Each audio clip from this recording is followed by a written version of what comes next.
Oke, Pak Said. Gua kali, jadi belum banyak pikiran. Tapi pesan presiden adalah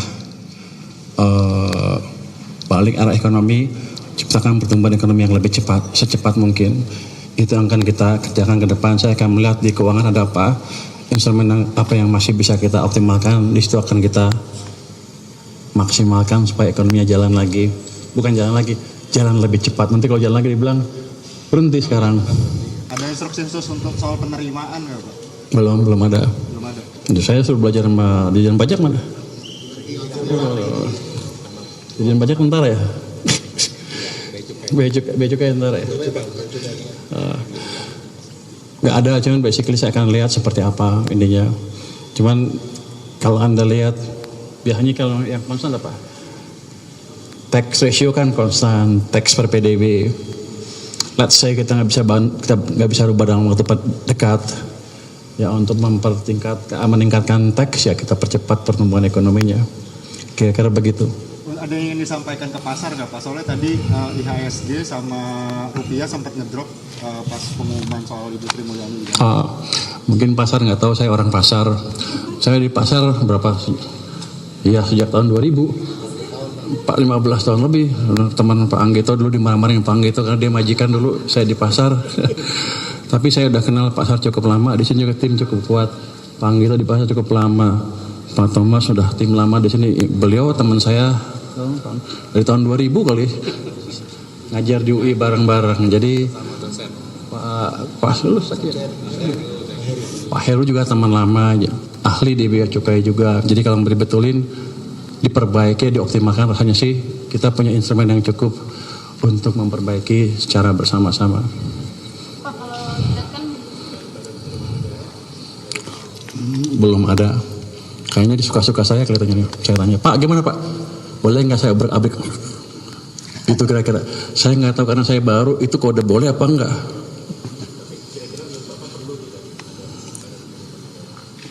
Di sini gimana? Kalau menurut saya, yang langsung di bawah presiden seperti yang Anda dengar-dengar itu, di dunia itu nggak ada yang seperti itu. Kalau kita buat kita sendirian nanti aneh lagi. Jadi kita akan optimalkan sistem yang ada.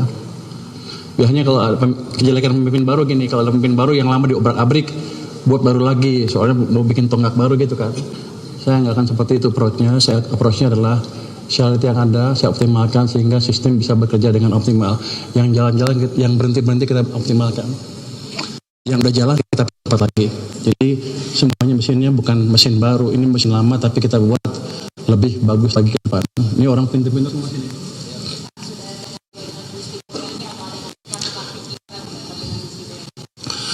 Kalau saya ketemu Sri Mulyani kan setiap KSSK 3 bulan sekali, kadang-kadang juga berapa bulan sekali ketemu ya di situ ngomongnya. Kalau untuk hari ini belum, karena saya juga baru tahu tadi jam 1 lebih. Untuk masih punya jas kalau enggak. Oke, udah ada lagi. Sorry Pak. Kan kalau Bapak memang sudah kalang melintang Pak di pasar keuangan, tapi kalau untuk sisi fiskal sendiri kan memang ini baru Pak. Kalau untuk Bapak sendiri seberapa akan belajarnya berapa lama? Karena kesehatan fiskal itu juga akan mantang pada tahun ini. Anda dari mana?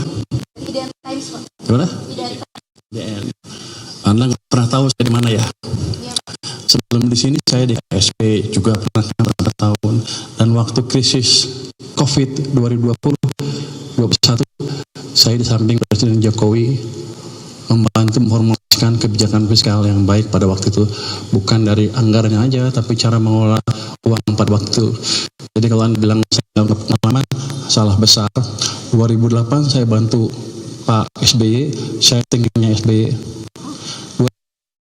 2015 saya ke KSP bantu Pak Jokowi waktu itu melambat, kita 2020-2021 mau lagi masuk lagi ke sana. Saya selalu memberi masukan fiskal ke pemerintah. Di belakang nggak dibayar, mungkin sekarang dibayar, saatnya dibayar sekarang ya. Gaji gede nggak sini? Ketika itu, jadi saya udah kenal lama dengan fiskal, dengan ini ahli fiskal kita Pak Suhasil, jadi saya nggak akan terlalu gampang, saya nggak perlu waktu untuk belajar lagi.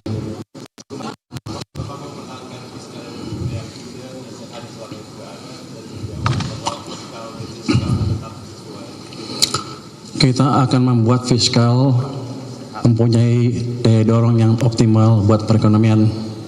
Saya buat fiskalnya sehat, tapi kalau nggak dibelanjain juga ekonominya nggak jalan, runtuh juga nanti ekonominya. Jadi fiskalnya sehat, tapi kita pastikan nggak mengganggu sistem keuangan dan belanjanya bisa optimal. Ini kan sekarang agak lambat ya. Kalau saya lihat 2 triwulan terakhir,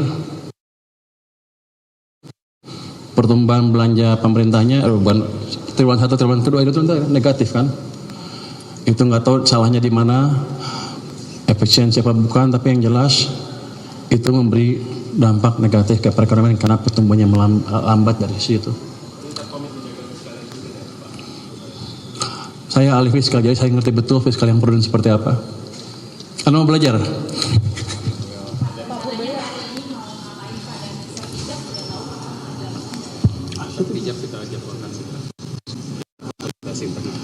Saya nggak tahu tuh 1 jamnya kapan, katanya ada konsultasi internal. Saya tanya tadi Pak Seknek di sana.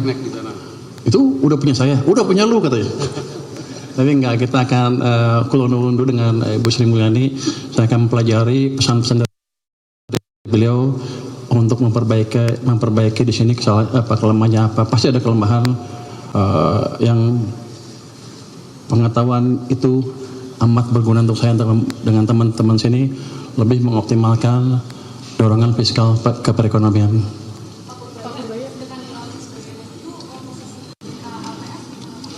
Jadi saya sudah resign ketika saya dilantik jadi Menkyu.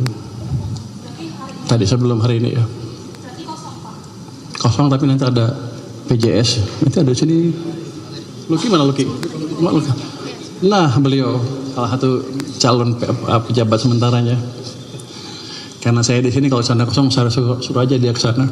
Tapi di sana masih ada anggota DK yang lain yang bisa mengcover pekerjaan ketua LPS. Pak, untuk kedekatan dengan Pak Luhut boleh di-address?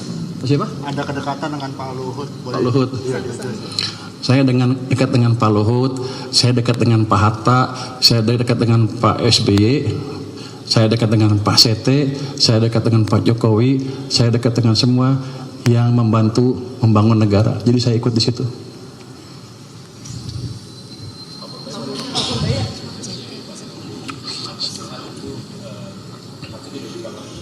Saya akan pelajari lagi seperti apa, saya belum tahu detailnya. Kalau untuk proses ini Pak, RAPBN 2026 ini flow-nya gimana nanti Pak? Kayak Bapak kan baru begitu kan, maksudnya kayak diganti menterinya. Kayak flow-nya bakal tetap diusahakan sama atau ada sedikit penyesuaian? Ya sama lah saya pikir. Oke, jadi maksudnya bakal udah langsung, soalnya mungkin September itu kan udah mulai diketok ya Pak? Iya, kan Menteri Keuangan kan jabatan politik yang didukung oleh politik juga. Bukan saya sendirian di sini, kalau saya sendiri pasti nggak mampu. Jadi saya pikir flow-nya akan terlalu banyak berubah, dan anggota DPR juga sudah beberapa yang kontak dengan kami, dan saya bilang akan kerjasama memajukan negara ini bersama-sama.